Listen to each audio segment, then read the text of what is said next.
Ninjas, this is the Undead Ninja here, and let's get into the video.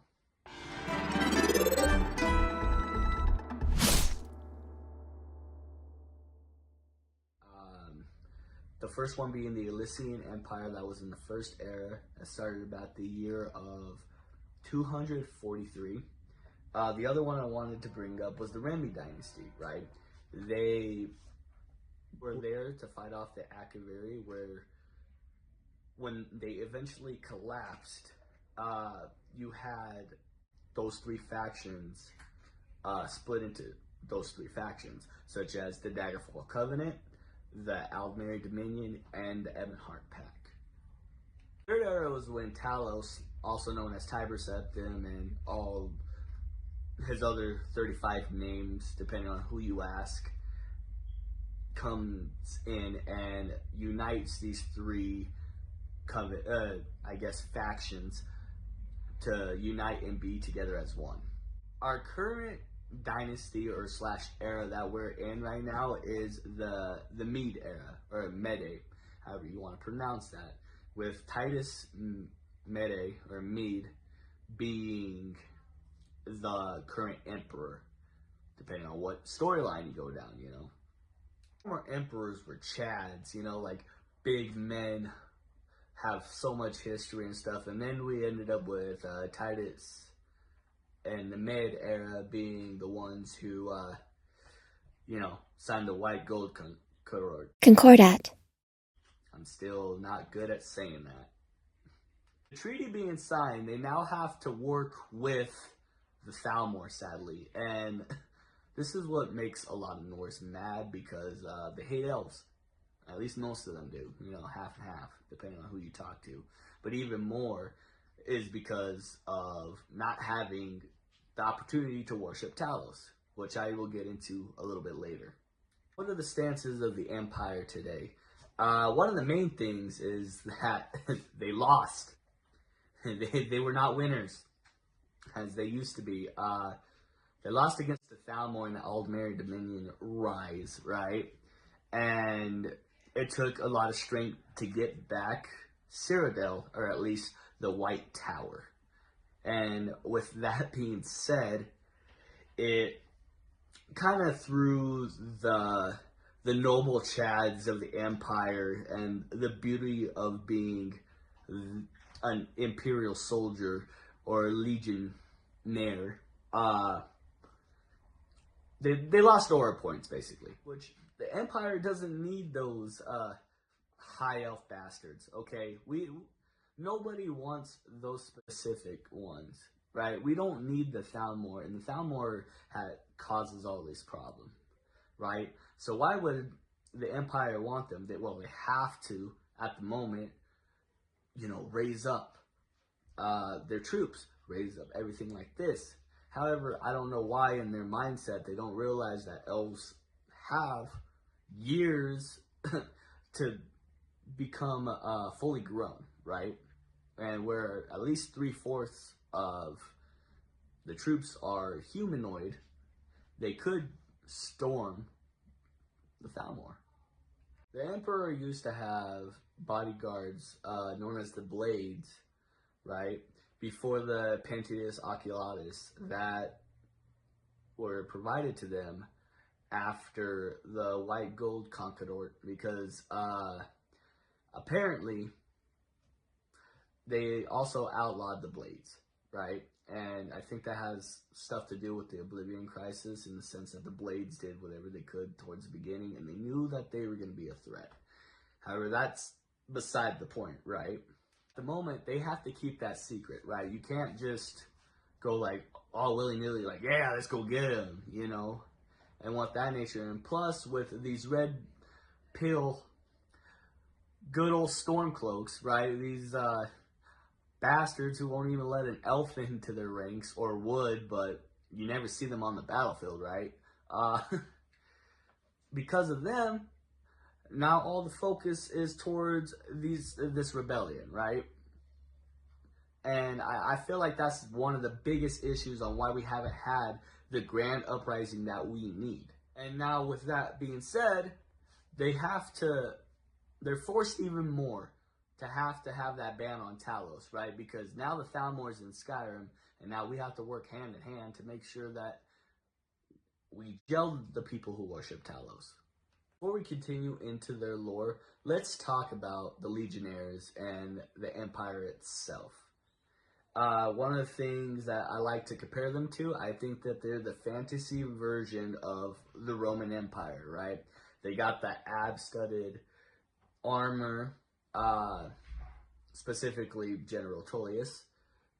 They got the matching helmets, even their two Imperial full hawk helmets, right? And then the rest are these other Legionnaire type outfits. What kind of military are they, right? What type of army forces are they?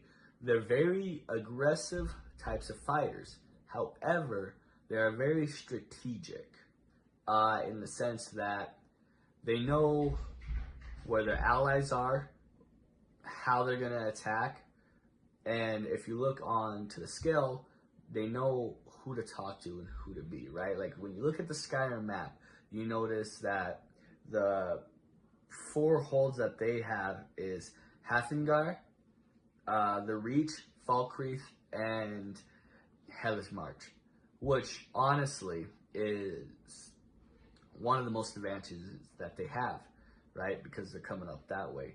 The only issue that I personally see is that the Rift and whatnot, not being connected to Cyrodiil, is the thing that stops that main flow to go exterminate all of them. One of the main benefits that they also have is that they're very acceptable of every race. You can go to multiple different generals and whatnot, and you can see a high elf general. You can also see a red guard and all that nature. When you do try and do the same thing with the Stormcloaks, they're all Nords, right? But you also have Nords who are trying to defend Skyrim from the Stormcloaks, right? You think that would be a pretty good sign that maybe it's a problem. The way that you're supposed to join is that you go and talk to Rikke Leggett in Solitude, right? You go do a task, and then you come back, and then they say, well done, you clear out a bandit camp, if I remember correctly, or a fort to regain back. This compares into real life Legionnaires where they would later have their own trials that they would have to go do by themselves, or their own type of missions. So that correlates very well with each other, right? Like that's why you're able to see a bunch of these Legionnaires going out and doing patrols, and in real life it was almost the same thing. The Imperial presence in Skyrim right now, right? Because of this stupid rebellion on these damn outrageous extremist Nords, right? And they want to go against the treaty, and the only thing that's keeping peace between us and the Thalmor until we can get a hold of things, right? But even worse is that those blades that we used to have would protect the Dragonborn, and now that we don't have a Dragonborn as the high-ups, as our empire, they're just being hunted down and extinguished, right? So how are us as an empire supposed to go and help to rise against the Thalmor when we are struggling with 2 wars? With them being a military presence, they've been around for almost all the eras, right, that we know to current date. Of course, there's been multiple collapses, but we'll place that aside because guess what? There's been collapses of many other empires. And they also still perform the public executions, such as they did at the beginning of Skyrim. And originally, as Hadvar said, they're supposed to go all the way to Cyrodiil, but something that must have changed General Tullius's mind to make it so that way they decided to do it in Helgen. Now that we know what type of military they are and some of their tactics, let's talk about their presence in Skyrim, right? So we know that they've been there since the Third Era, because of Tiber Septim, also known as Talos, was a Nord who came from Skyrim and had united the kingdom, and they started in Skyrim and Cyrodiil, took back Cyrodiil, and pushed out to go after everyone else, right? Until the peaceful times.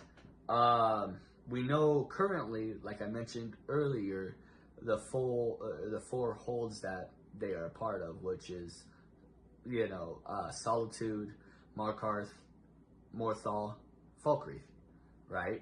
So we know that they have a pretty big presence, and then later on, Whiterun joins with him with Jarl Balgruuf, right? Clearly, Stormcloaks have a problem with this. I mean, why wouldn't you, right? Like, you're trying to rebel against them, against the Empire, and now you're having this issue where there's still a major presence. And earlier, a lot of Nords still approve of the fact that the Empire is there and would much rather have the Empire instead of the reckless leader of Ulfric Stormcloak, right? I mean, and if you look at their holds, majority of them are way more corrupt. And I'm not saying the Empire is not corrupt. I mean, you got Falkreath, Jarl, he's not the best there. But look at the Rift, right? All the guards are shady as hell. You got the Thieves Guild there. And if you take over the Rift, sadly, you put Maven in front with the Empire, right? But in this video, we're being Imperial sympathizers. So we're just going to bypass that. But let's draw a hate propaganda towards the Jarl of Dawnstar. Like, everybody's dying over there, and he's more worried about money. And same with Winterhold. Like, they just hate mages and magic. And honestly, Ulfric did challenge Torg to a traditional trial by combat, right? Which I agree with. If this is your, if this is how you feel, you should have your trial by combat. Nord tradition. We should stick to it. However, that man cheated. Knowing damn well that Torg would have probably given him his crown, he still challenged him to trial by combat. And it's like, okay, fine, let's do that.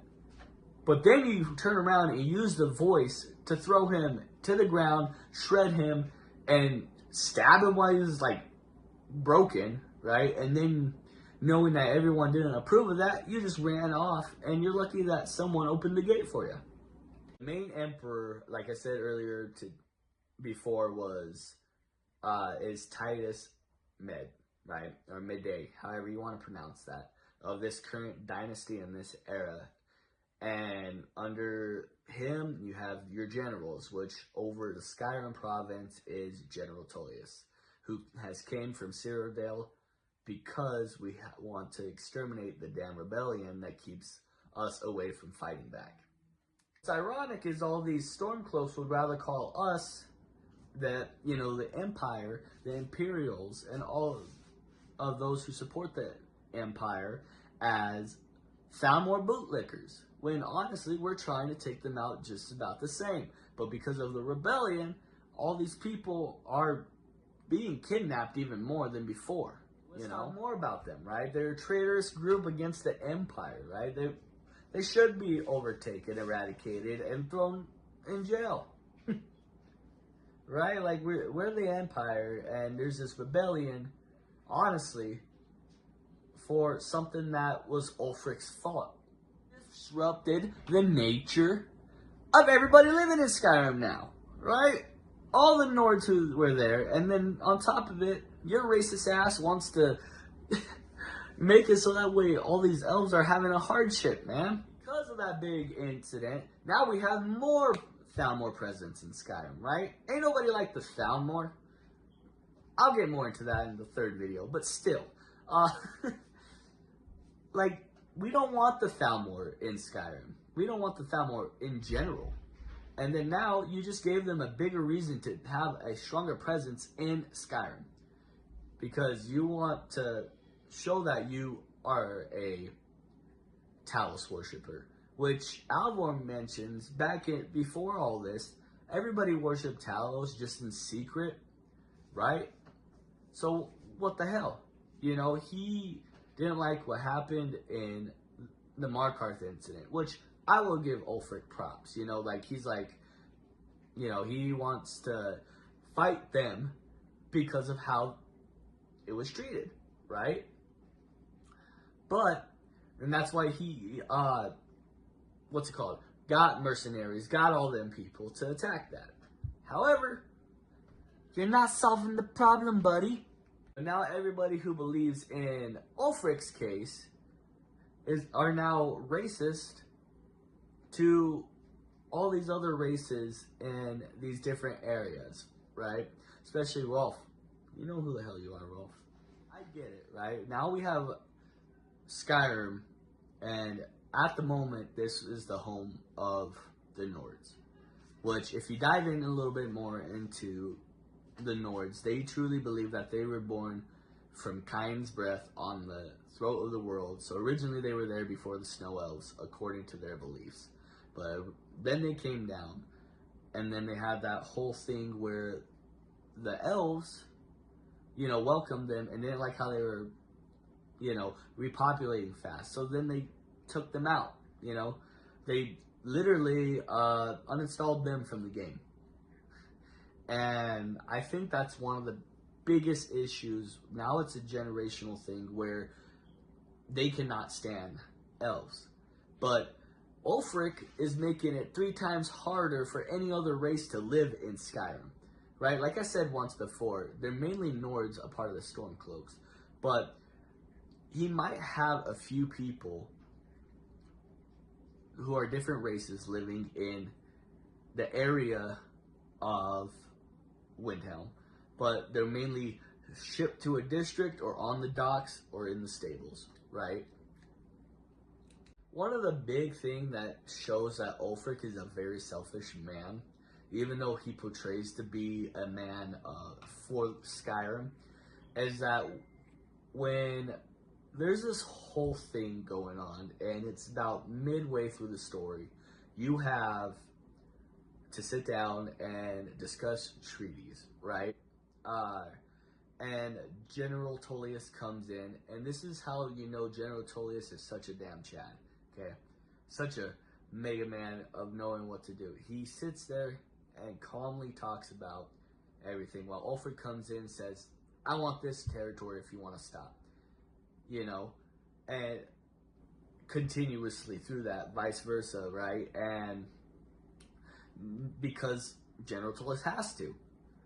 And he's like, well, if I'm going to take your land, I want this land. Sadly, well, no, it's kind of cool. It's not really sad, but it's, now you put the hands into the Dragonborn because he's got to be the one who, you know, fights the damn dragon while these guys are trying to, you know, discuss it, right? So, in order to make this work, you have to either give, this is where it's the player's option, you can either give them the reach, or you can give them something lesser, and, you know, discuss all that, right?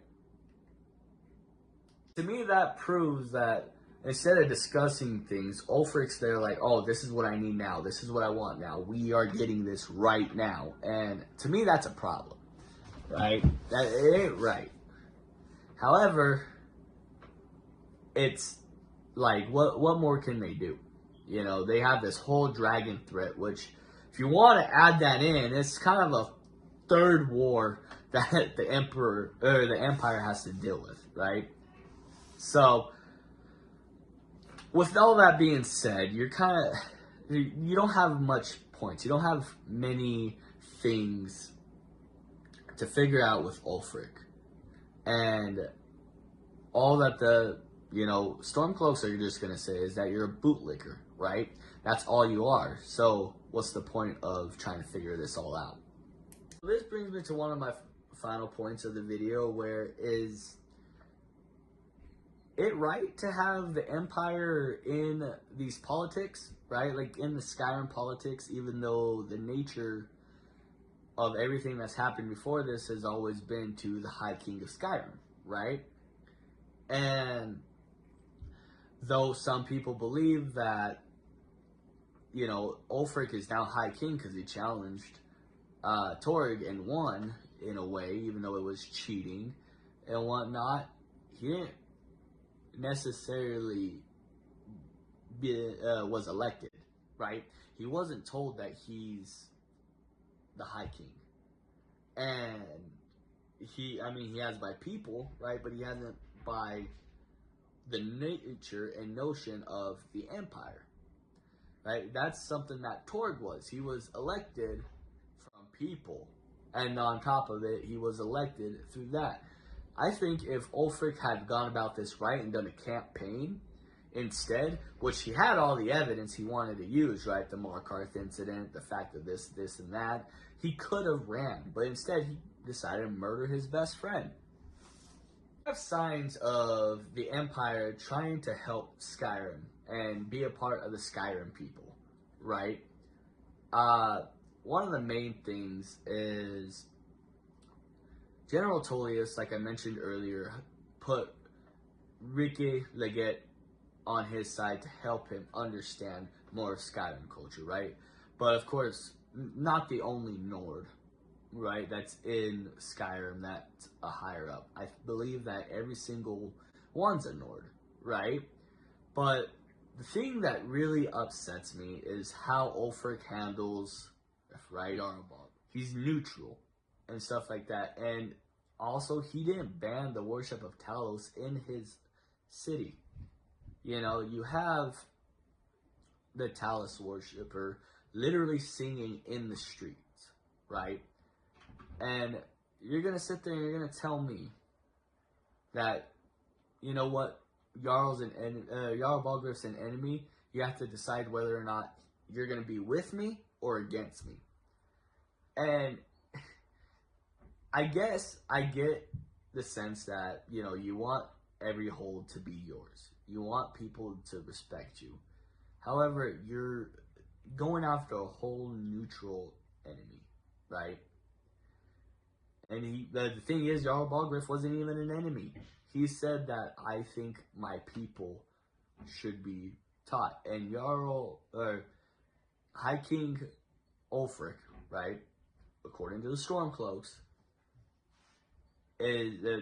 does this mindset where he's like, no, you have to be against the Empire instead of staying neutral. And that's what drove him to the Empire. So in this current situation, right, me personally, I'm going to choose the Empire between the two, okay? And the reason why I do that is more along the lines that I think Skyrim is more than just for the Nords. I think it's for everyone and everyone who wants to be a part of their people, right? I don't think it's fair that we sit and we act like the way of life that they didn't have was already okay. I get that you want to have your belief system, right? My character is a Nord almost every single time. Once in a while it's a Bred, okay? But it's always a Nord, right? And I think for a Nord to have that true nature, they need to fight silently, right? But of course they're based off of Vikings, right? When have you known a Viking to really be silent, you know? And I understand that Ulfric wants to get his shit done now and going. But now you've put the people of Skyrim in even more jeopardy, right? Because of the Thalmor. And Ellis, in my opinion, is the true High Queen, dude. She should be the queen because, one, marriage, right? Like, she should take over. So, I think that's the big confusion in all this. However, yeah, I think the Empire has the right to come in because Skyrim is a state under the Empire. However, back to the reason why I also choose the Empire is because, to me, they're more free-willing in the sense that they want what's best for all of Tamriel rather than just for Skyrim. Because Ulfric's motives is to push back the Empire, and while doing that, you're pushing back the Thalmor. But as soon as the Empire is gone, who's to say the Thalmor won't stay? And who's to say that the Thalmor just won't come in and take them all out? So what are we supposed to do, right? Can we do? Someone needs to go over and talk to Ulfric, slap some shit into him, you know, be like, look, let's go get it. But at the same time, the Emperor that we have did what he thought was best at the time, right? So he was like, oh, okay, I'll sign this treaty. This is the only way we can get this going. Let's regroup and go. And then this mud flipper goes and, hires the Dark Brotherhood to take him out. Like, dog. He was like, I want to take the easy way out. Peace. You know what I mean? And leave everyone else into chaos.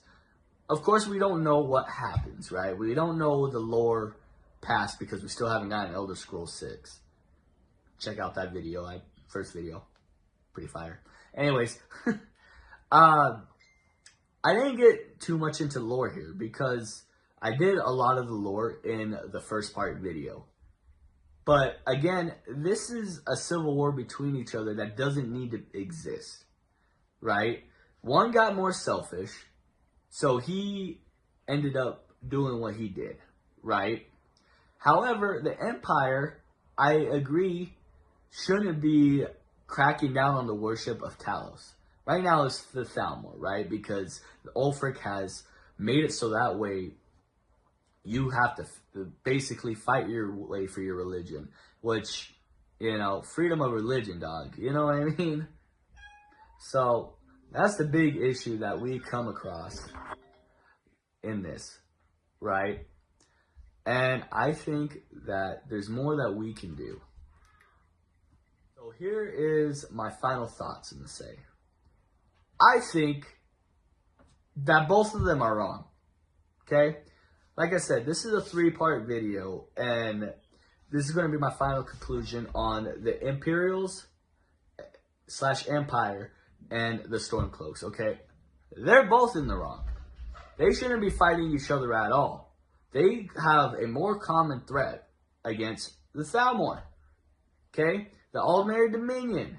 I mean, Hammerfell themselves have claimed themselves independent because they were such great warriors to push out the Thalmor. Okay? The big issue that we're having in Tamriel right now, in the 4th era, is the Thalmor has taken over way too much. And everybody needs to be united to take out the rest. However, where Ulfric is his own man, I get where he was freaking out, right? Like, he's like, oh, the Empire's sympathizing with the Thalmor. They want the Thalmor. They're bootlickers and stuff because they don't know what's going on behind the scenes. He doesn't, right? I mean, yeah, he used to be part of the Empire, but he decided that he wanted to be a Jarl foremost and then a High King. And then, to top it off, he's no longer willing to negotiate correctly with the Empire. So in my final conclusion, right, of this video is that they need to unite one way or another. And I think the big issue is the stubbornness of both, right? The Empire wants to focus and take him out because that's probably the best, right? In the sense that it's a revolution. It's a rebellion, But at the same time, Ulfric feels like he's in the right and he needs to win for the people of Skyrim. But if they could both unite, then we would be free of the Thalmor and the ever-rising of it, the great issue. Alright guys, thank you for taking your time to listen to the video. just wanted to say, I know I didn't dive too much into lore in this video compared to last time. The other video was there to kind of set the premise, and all the stuff that I really wanted to say within that is from that, right? You know, is the reason why we don't have to recover over, right? Because, again, this is part 2. My part 3 is we're going to go after these damn Thalmor. I'm tired of them. We'll talk about their lore, but we'll also dive in onto what the Empire and Stormcloaks could do to take out the Thalmor. Okay. Yeah, because, you know, screw them elf bastards. Alright. Thank you for the video. Appreciate it. Like and subscribe. Tell me if you like it. If you like this type of lore videos, or do you like it more story-wise? Let me know. Love you guys. Stay in the shadows. Undead Ninja. 1 is the loneliest number that you'll ever do. 2 can be as bad as 1. It's the loneliest number since the